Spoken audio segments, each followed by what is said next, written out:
한 번 더 인사하겠습니다. 주님 부활하신 날이 오늘입니다. 네, 한 번 더 인사하겠습니다. 예수님 때문에 행복하시기 바랍니다. 네, 우리 영상으로 예배드린 분들과도 인사하겠습니다. 주님의 평강이 함께 하시기 바랍니다. 죄송하지만 여러분들 덕분에 장례를 잘 마쳤습니다. 도원동교회가 울타리가 돼주셔서 아버님 가신 지 딱 1년 만에 또 어머님도 여러분들이 가족처럼 함께 해주셔서 잘 보내드릴 수 있었습니다.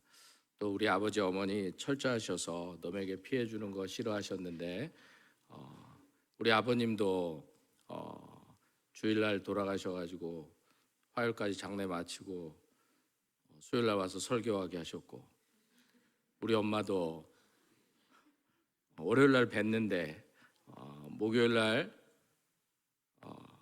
하여튼 그래서 주일날 또 딱 설교하게 놀지 말라고 그렇게 해주셨고, 또 다시 내려올 필요 없이 성경책 일기장 하나만 딱 남기시고 옷은 요양 안에서 정리해 주도록 이제 더 이상 신경 쓰지 말고 교회 일 잘하라고 그렇게 가셨는데요.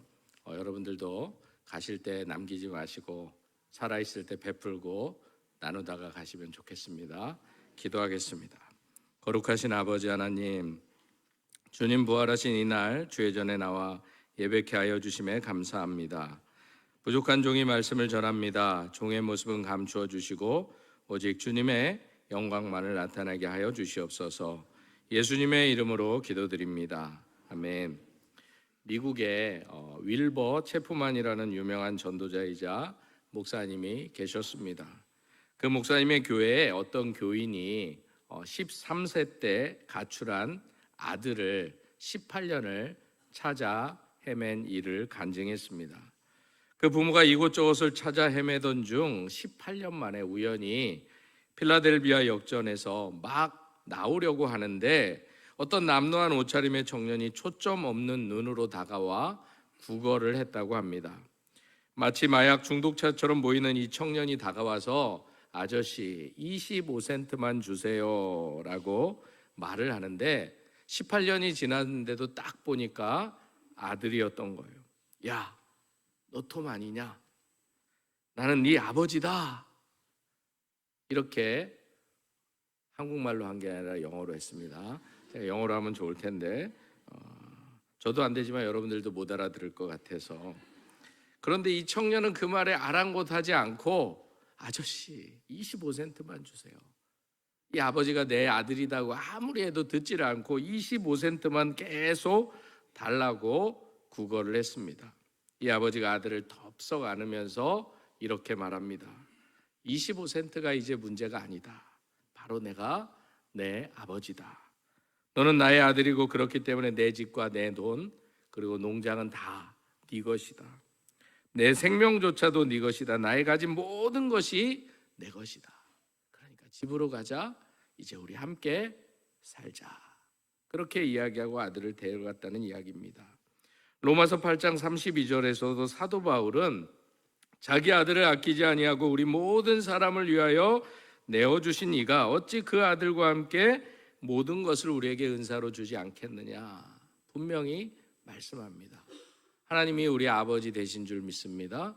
여러분들을 사랑하셔서 전부인 예수 그리스도를 주셨습니다.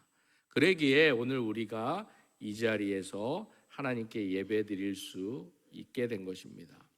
우리가 늘 편안하게 예배드리니까 당연한 것처럼 느낄 수 있지만 하나님께서 그 아들을 주셨기에 오늘 우리가 예배드릴 수 있음을 잊지 말고 늘 감사와 기쁨으로 주께 예배드리는 여러분들이 되시기를 소망합니다. 오늘 본문은 예수님이 살아나신 다음 엠마오로 향해 가는 두 제자에게 나타나신 사건을 길게 13절부터 길게 이야기하고 있습니다. 그런데 오늘 본문은 지난주 살펴보았던 막달라 마리아와 그리고 베드로와 요한이 예수님의 빈 무덤을 확인했던 바로 그날 안식일날 그날에 이어지는 내용입니다. 그 소식을 듣고 다 이야기를 듣고 엠마오로 두 제자가 향해 걸어갔던 것입니다. 엠마오는 예루살렘으로부터 11km 정도 떨어진 곳에 있습니다. 그런데 이 두 제자가 그 길을 걸어가면서 주거니 받거니 하면서 열심히 이야기를 하고 갔습니다. 그때 마침 한 사람이 가까이 다가왔는데 그것조차 모른 채 이야기를 계속 하고 갑니다. 그런데 어느 순간부터 다른 한 사람이 옆에 함께 걸으니까 누가 함께 걷고 있구나 알게 되었습니다. 그러나 그 사람이 누군지, 그 사람이 바로 예수님인지는 제자들이 알지 못했습니다. 왜냐하면 예수님은 부활체이기 때문에 그들과 함께 있을 때의 모습은 아니었기에 그들이 그렇게 알아볼지는 못했던 거예요. 그리고 24절에 보듯이 그들의 육신의 눈도 마음의 눈도 예수님의 십자가 사건을 통해서, 죽으심을 통해서 다 가리워져 버렸기 때문입니다. 그래서 여기에서 그들의 눈이 가리워졌다라는 말은 수동적 표현으로 바꿔 말하면 하나님이 그들의 눈을 가리셨다라고 표현할 수 있습니다. 다시 말해 하나님의 섭리 가운데 그들의 눈이 보지 못하게 되었다라는 말이라는 것입니다.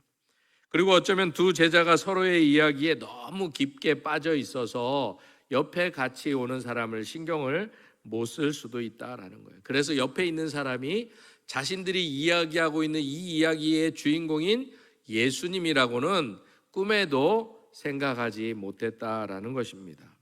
그래서 사도 바울도 로마서 1장 28절 말씀에 보면 하나님께서 그들을 그 상실한 마음대로 내버려 두사라는 거예요. 예수 그리스도의 부활의 소식을 듣고 걸어갔는데도 예수 부활을 믿지 못하니까 그들이 여전히 상실한 마음 그대로 가지고 예수님에 대해서 이야기하는 거예요. 예수님은 살아나셨는데, 그리고 분명히 살아난다고 이야기했는데 그 예수님에 대해서 분명히 지금 이야기하고 있으면서도 옆에 온 예수님을 알지 못한다라는 거예요. 왜? 하나님께서 그들의 눈을 가리셨고 그들의 상실한 마음대로, 부활을 믿지 못하는 자들은 그들 마음 가운데 상실한 마음대로 내버려 두셨기 때문인 거예요. 왜냐하면 엠마오로 향해서 가는 그들의 마음이 착잡했기 때문에 그랬다라는 거예요. 그들의 소망을 걸었던 예수님이 십자가에서 죽으셨기에 이제는 더 이상 소망이 없다라고 생각하니까 자신과 걷는 사람이 누구든지 이 사람에게는 관심도 없고 그저 푸념처럼 우리가 예수님을 쫓았는데 좋은 세상 올 줄 알았는데 그 좋은 세상은 이제 끝났구나, 그 주님이 그런데 살아났대, 그런 믿지 못할 이야기를 하면서 걸어가고 있었습니다. 이런 제자들과 제자들의 상황을 주님이 너무나 잘 알고 계셨기에 주님은 이들에게 주님의 부활의 사건이 실제적인 사건임을 분명히 보여주기 위해서 그들 곁에서 지금 함께 걷고 계신 것이었습니다. 그래서 오늘 본문은 눈으로 직접 보지 않고 어떻게 주님의 임재를 느낄 수 있는가, 부활하신 주님이 같이 하고 계시다는 것을 어떻게 믿음으로 고백하며 살아갈 수 있을까, 우리들에게 본문을 통해서 말씀해 주고 있는 것입니다.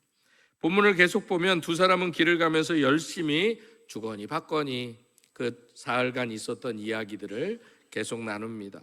또 주님과 즐거웠던 이야기들도, 주님과 함께 먹고 함께 나누었던 이야기도, 주님이 기적을 베풀었던 사건, 우리 늘 고백했던 것처럼 내가 옛날에는 그랬는데 그때 그 상황이 계속됐으면 얼마나 좋았을까, 이렇게 푸념처럼 이야기하면서 걸어가고 있을 때 주님이 그들의 대화에 끼어드십니다. 당신들이 지금 걸어가면서 주고받는 이야기가 무슨 이야기냐라고 주님이 묻습니다. 그러나 제자들은 이 묻고 있는 사람이 예수님인지 알지도 또 깨닫지도 못했습니다. 그러니까 주님을 빤히 바라보면서 슬픈 표정을 지으면서 오히려 이렇게 이야기합니다. 예루살렘에 있었으면서 그 며칠 동안 일어난 일들을 어떻게 당신만 모르고 우리가 하는 얘기들을 모른다고 묻냐라고 오히려 대묻습니다. 지금 나타나 자신 곁에서 묻고 계신 분이 그 자신들이 이야기했던 슬픔의 주인공인 예수님인 줄 모르고 오히려 예수님께 그렇게 슬픈 표정을 짓고 이야기하는 것입니다. 지금 이 순간 누구보다도 자신 곁에 찾아와서 말씀하시는 분이 주님이시구나 라고 반갑게 맞이하면서 그 부활하신 주님, 왜? 막달라 마리아와 베드로와 요한을 통해서 그들이 빈 무덤에 갔는데 주님이 빈 무덤을 보면 부활하신다고 했는데 그 사건이구나 이렇게 생각할 때 옆에 계신 분이 주님이라는 걸 기쁘게 누려야 되는데 그러지 못했다라는 것입니다. 아무리 말해도 믿지 못하니까 그들의 불신앙과 영적인 우매함이 그들을 주님을 보지 못하도록 그들의 눈을 가리었던 것입니다. 우리도 가끔 힘든 일을 겪을 때 신앙의 눈으로 보지 못하기 때문에 감사하지 못하고 기뻐하지 못하고, 심지어 예수를 믿어도 제가 예수님 때문에 행복하시기 바랍니다, 그 말의 의미를 잘 모르고 그거는 알겠는데 행복하지 않다라는 거예요.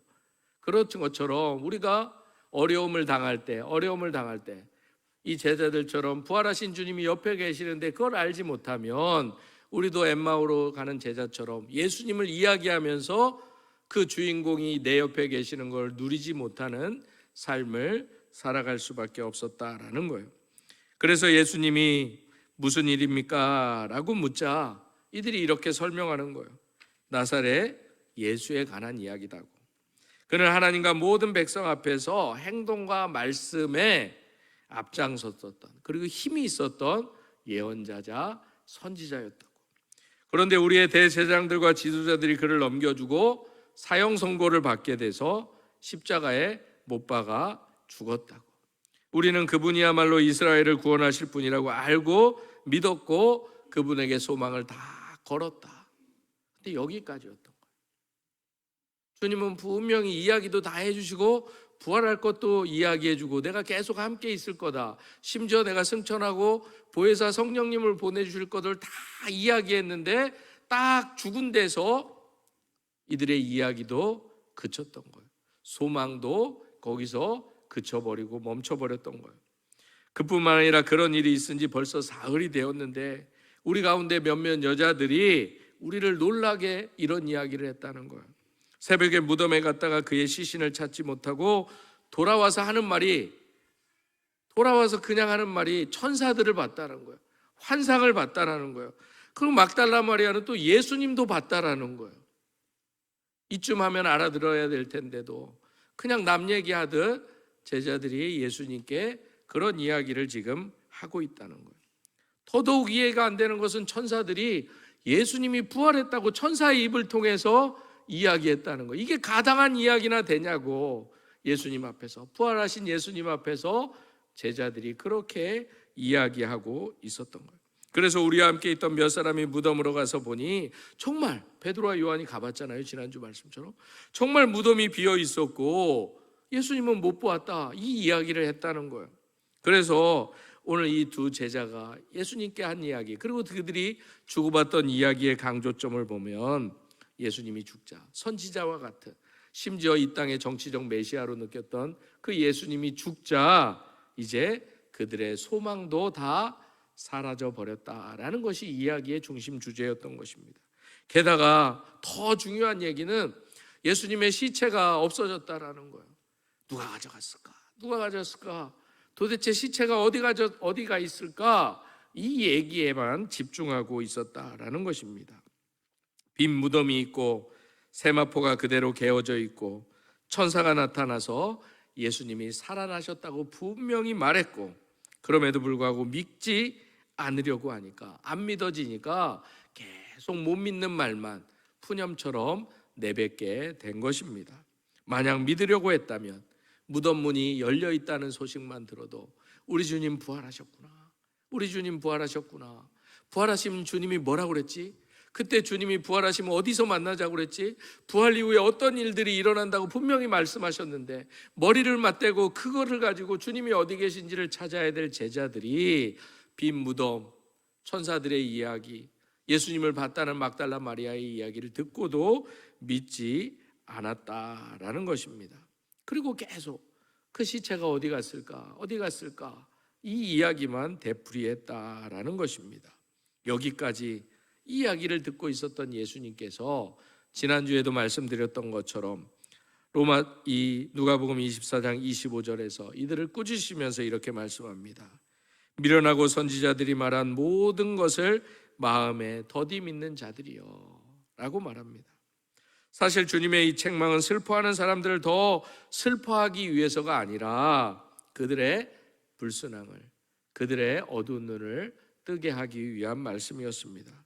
그래서 예수님은 26절에서 그리스도가 이런 고난을 받고 십자가에 자기의 영광에 들어가야 할 것이 아니냐라고까지도 이야기하십니다. 그런데도 제자들이 알지 못합니다. 그리고 이때부터 오히려 예수님이 이야기의 주도권을 가져와서 모세의 글로부터 시작해서 말라기에 이르도록 어쩌면 쭉 예수님의 삶과 예수님의 부활까지 이야기를 쭉 해 주었다라는 것이죠. 그런데 이때 예수님의 이야기를 들었을 때 놀라운 일이 벌어집니다. 그동안 이들 마음을 괴롭히면서 사로잡아 있었던 주님의 죽으심, 그리고 시체가 어디 있었을까? 어디 갔을까? 시체를 지키지 못했던, 도망갈 땐 언제고 이제 시체까지 못 지켰다라는 그 절망감, 그 사이로 예수님의 이야기를 들으면서 막달라 마리아와 베드로와 요한의 이야기가 진짜가 아닐까? 진짜가 아닐까? 그들이 엉겹결에 충격에서 하는 이야기가 아니라 이 사실이 정말 진짜가 아닐까? 이런 마음들이 생기기 시작했다라는 것입니다. 그러면서 주님이 평소 말씀하신 대로, 그리고 성경에 약속한 대로 정말 살아나셨구나, 정말 그랬으면 좋을 것 같다, 예수님이 이야기하는 동안은 정말 주님이 살아나신 것 같고, 이런 마음이 그들에게 들었다라는 거예요. 그렇지, 주님이 십자가의 고난을 당하신 뒤에 분명히 영광을 받으신다고 했는데 자신들도 모르게 그런 마음이 들었을 것 같다라는 것입니다. 왜? 주님의 말씀을 듣는 순간 그들의 마음 문이 열려지고 믿어지기 시작하신 것입니다. 그리고 그때 예수님의 말씀을 쭉 듣다 보니까 11km나 되는 엠마오로까지 도착하게 됩니다. 이제 엠마로 가는 마을 앞에 도착해서 예수님은 더 가려고 하는데 이 두 제자가 예수님의 말씀을 더 듣고 싶어서 그분을 놓치지 않으려고 함께 유하자고 29절에 이야기합니다. 그러자 주님은 그들이 사는 마을로 함께 들어가시고 집 안에는 식탁이 마련되어 있고, 그래서 예수님이 떡을 들고 감사 기도를 드리고 그 떡을 제자들에게 나누어 줍니다. 그때 성경의 말씀처럼 그들의 어두운 눈이 떠지게 됩니다. 어디서 많이 봤던 장면인데, 어디서 봤던가? 예수님이구나 라는 생각이 듭니다. 기도하는 모습하며 떡을 떼어주는 모습 처음이 아니고 분명히 며칠 전에 주님이 이렇게 해주셨는데 바로 그때 예수님을 보게 된 것입니다. 하지만 주님이심을 확인하는 순간 주님은 사라져 버리셨습니다. 왜냐하면 주님은 부활하셨기 때문입니다. 더 이상 시간과 공간의 제한을 받는 몸이 아니셨습니다. 그때 제자들이 그래, 주님이셨지, 부활하신다고 분명히 말씀해 주셨지, 그러면서 말씀을 들을 때 자신들의 마음의 뜨거워짐을, 왜 그런지를 몰랐는데 주님이 그걸 알고 나서부터 주님이셔 말씀하셔서 그때 내 마음이 뜨거워졌구나 라는 생각을 하게 됩니다. 그러면 어떻게 되었을까요?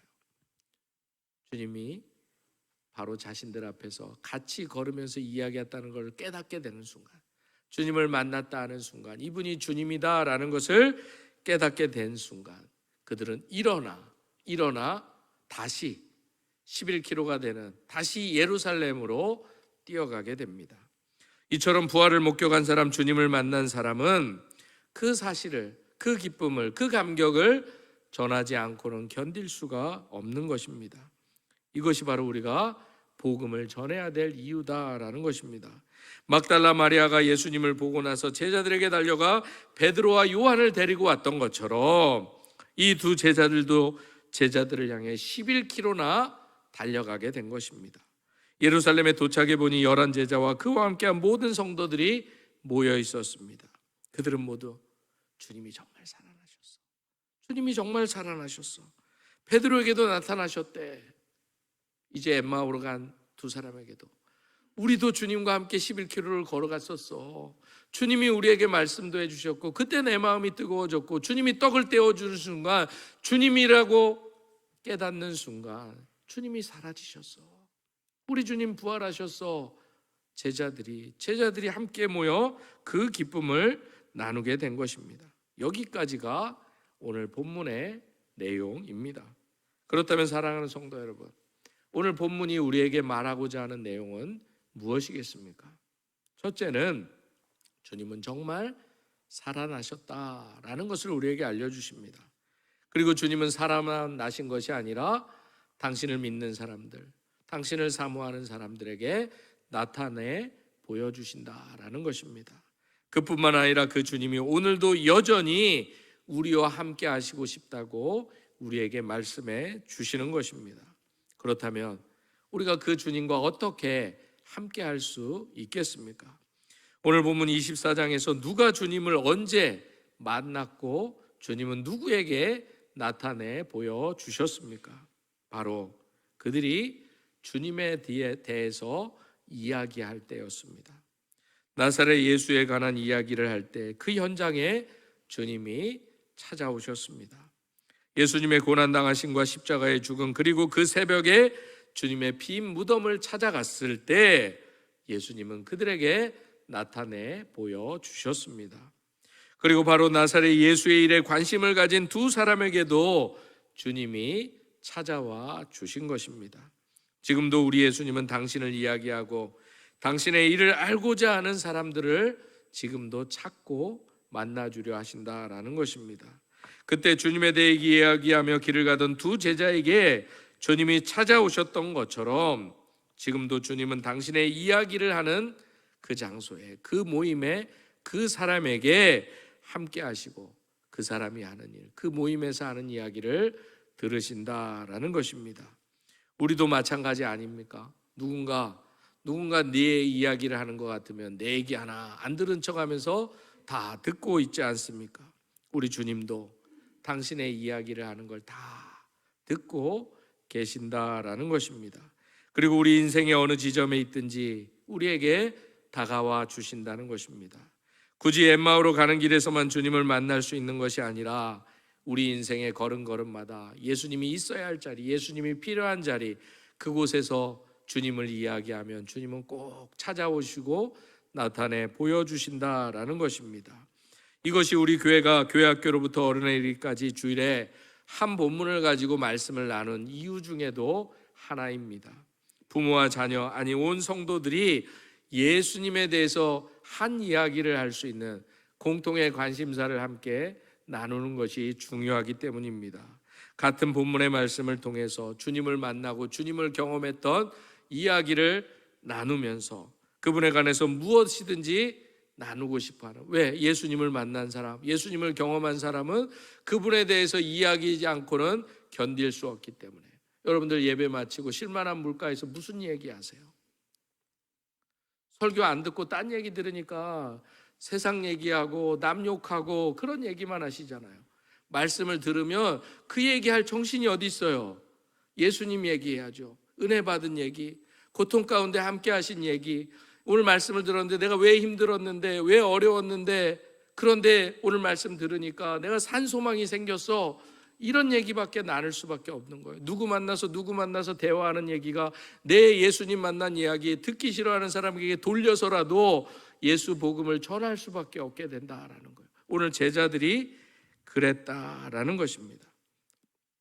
그러면 자연히 모일 때마다 우리가 예수님 얘기한다는 거예요. 그러니까 그리워지는 거예요. 나도 한마디 더 하고 싶은데.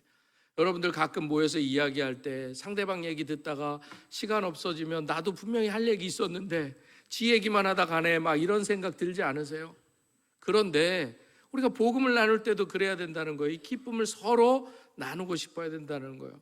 11 제자가 모여 있었고 엠마오로 가던 두 제자가 함께 모여서 나눈 이야기가 이건 거예요. 딴 얘기한 거 아니에요. 정말 예수님이 부활하셨다, 정말 예수님이 살아나셨다, 정말 예수님이 내게 말씀해 주셨다, 이 이야기 나눈 거예요. 그래서 주님은 오늘 본문 27절 말씀처럼 당신의 모습을 그 이야기 가운데 더욱더 분명하게 나타내 주신다라는 것입니다. 당시 미련하고 더디 있던 제자들에게 당신을 알리셨듯이 오늘도 여전히 주의 말씀을 통해서 주님은 당신을 알리기를 원하신다라는 것입니다.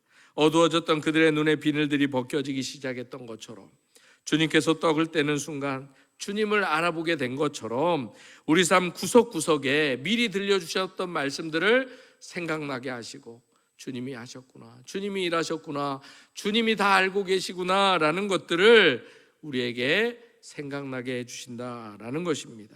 그래서 예수님은 말씀이 읽히고 설명되어지고 나누어지는 그 현장에 함께 계신다는 것입니다. 더 나아가 떡을 떼는 현장에 참여하는 모든 성도들에게 부활하신 주님의 임재를 경험케 해주신다는 것입니다. 그렇다면 엠마오로 가는 두 제자처럼 어떻게 우리는 주님의 임재를 경험할 수 있겠습니까? 오늘 본문에 예수님께서는 우리의 마음속에 뜨거움으로 함께 해주신다라고 제자들의 입술을 통해서 고백하고 계십니다. 예수님의 말씀이 읽혀지는 곳에 떡을 떼는 자리, 예수님 이야기하는 그 자리에 비록 우리 육신의 눈으로는 볼 수 없었지만 주님이 함께 계심을 두 제자처럼 알게 해주시겠다고 분명히 약속하십니다. 그때 주님이 이야기를 하는 그 현장, 주님을 관심 갖는 그 현장에 우리 주님이 함께 하신다는 것입니다. 우리 삶의 모든 답을 가지고 계시면서도 때론 지켜보시기만 하는 것 같은 답답한 순간에도 주님은 우리가 주님에 대해서 무슨 얘기하나 다 듣고 계시다가 주님이 필요할 그때 주님에 대해서 뭐라 했던 이야기 다 들으시고 우리에게 나타내 보여주신다는 것입니다. 지금부터 80여 년 전에 4월 9일 부활주일에 즈음하여서 독일의 플로센부르크의 한 감옥에서 보네퍼라는 젊은 목사님이 교수형을 당해서 죽임을 당했습니다. 보네퍼 목사님은 당시 독일을 장악하고 있던 제3제국의 전제적 통치에 대항하여 히틀러 암살을 기도하다가 투옥됐고 이제 마지막으로 교수형을 앞두고 있었습니다. 그와 마지막 주간을 보냈던 영국인 장교인 페인베스트가 보네퍼 목사의 마지막 대화에 대해서 이렇게 증언하고 있습니다. 보네퍼 목사는 짤막한 예배를 인도하였고 우리 모두의 마음에 와닿는 방식으로 우리에게 말씀을 전했다.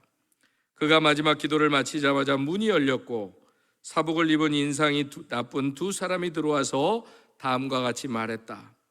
죄수 보네퍼, 우리와 함께 갈 준비를 하라. 바로 이 말은 교수형을 의미했다. 우리가 그에게 마지막 인사를 했다. 그때 그는 나를 끌어당기며 말했다. 이것이 마지막입니다. 그러나 나에게 있어서는 삶의 시작입니다. 사랑하는 성도 여러분, 부활절을 보내고 우리는 기쁨의 50일을 보내고 있습니다. 이 기쁨의 50일은 주님이 부활하시고 이 땅에서 40일간 제자들을 가르치시고 승천하시기 전까지 이 부활의 기쁨을 나누는 초대교회 전통입니다. 그러면 이 부활의 기쁨을 나누는 여러분들은 어떠십니까? 다시 고난주간 전으로 돌아가지 않으셨습니까? 부활의 기쁨을 달걀을 나누면서 끝내고 다시 내년 부활줄 고난주간을 기다리면서 다시 원래대로 되돌아가시지 않았냐라는 것입니다. 제자들은 그 기쁨, 그 감격을 잊을 수 없어서 살려고 도망갔는데 그 소식 전하려고 죽으려고 몰려드는 것을 보게 됩니다. 오늘 제가 잠깐 소개한 이 보네퍼 목사님의 마지막 고백이 이번 어머니 장례를 치르면서 제 마음에 계속 남아 있었습니다.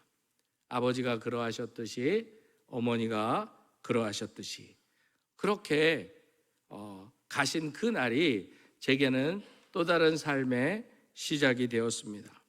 고난주간만 견디세요 라고 하고 왔는데 부활의 기쁨을 나누시고 가셨는데 제 마음 가운데 이런 생각이 들었어요. 이제는 내 걱정하지 말고 나 생각해서 내려오려고 하지 말고 이제 도운동교회 성도들을 잘 챙기고 섬기라. 전주 왔다 갔다 시간 쓰지 말고. 제가 그랬거든요. 고난 주간 해야 되는데 자꾸 아프시니까 이거 어떡하지? 고난 주간만 견뎌달라 그렇게 기도했는데 사실 슬프지는 않습니다. 죄송한 마음이 있어서 그렇지 그렇게 좋아하시던 아버지 곁으로 가셨으니까. 중요한 것은 제가 장례 때 늘 말씀하는 거지만 제가 늘 찾아뵈러 전주 가고 요양원 가고 내비 않기도 갈 수 있는 길이에요. 그런데 하나님이 저만 안 부르셔서 그렇지 어디 계신 줄 아니까 슬프지는 않습니다. 단지 자식된 도리로 잘하지 못한 것 때문에 좀 죄송하지만 그런데 놀랍게도 멀리 계세요. 이제 화순까지 가셔서 더 이상 오지 말라고 화순까지 가신 것 같아요. 화순까지 가시고 우리 큰집 형이 설교 들을 수도 있는데 큰집 형들이 근처에 계세요. 그러니까 묘원도 가족묘로 우리 아버지 어머니만 묻혀 있으면 제가 꼭 가야 되는데 형님 아버지 어머니 같이 가족묘로 모였기 때문에 제가 굳이 안 가도 되게 해주셨어요. 자식은 잘 못 내려가니까 광주에 살던 제 친구자 형님이 가끔 우리 아버지 가시는 곳마다 따라가서 밥 사줬거든요. 자식이 잘 못 내려오니까. 근데 우연히 알았어요. 직장을 바꾸고 화순 근처로 취직을 했다는 거예요. 형한테는 얘기 안 했어요. 좀 지나고 얘기하려고요. 내 대신 잘 가보라고. 사랑하는 성도 여러분, 여러분들은 어떠세요? 여러분들은 새로운 삶의 시작을 준비하고 계십니까? 부활을 경험했다면 새로운 삶의 시작을 하시길 바랍니다. 많은 분들이 제일 많이 들었던 게 우리 김동호 장로님도 첫 번째 와가지고 이제 동기라고 하더라고요. 저한테 고하다. 그런데 죄송합니다. 부담 느끼라고 한 건 아닌데 오늘 성경 일독 보니까 김태형 권사님 계시더라고요. 김태형 권사님이 저한테 기도 부탁하시면서 그랬거든요. 아들 같다고. 우리 어머니는 가셨지만 어머니가 곳곳에 가세요. 이전 교회는 누나 같대요. 자기가 막내 동생 같대요. 누님 하시라고 그랬어요. 여러분들 저는 어머니 아버지는 보내드렸지만 귀한 가족들을 더 많이 얻었어요. 여러분들은 어떠세요? 여러분들은 부활을 경험하셨는데 이제 그 가족들과 기쁨을 누리셔야 되지 않겠어요? 이 소식을 알지 못하는 자들에게 제자들처럼 뛰어가서 함께 나누고 전해야 되지 않냐라는 거예요. 이 땅을 살아가면서 함께한 가족들 영원히 같이 가야 되지 않겠습니까? 아직 주의 복음을 알지 못하는 자들에게 다양한 방법을 통해서 기회 있을 때마다 복음을 나누고 전함으로 천국의 소망을 끝까지 나눌 수 있는 저와 여러분의 삶이 되시기를 주님의 이름으로 축복합니다. 기도하겠습니다.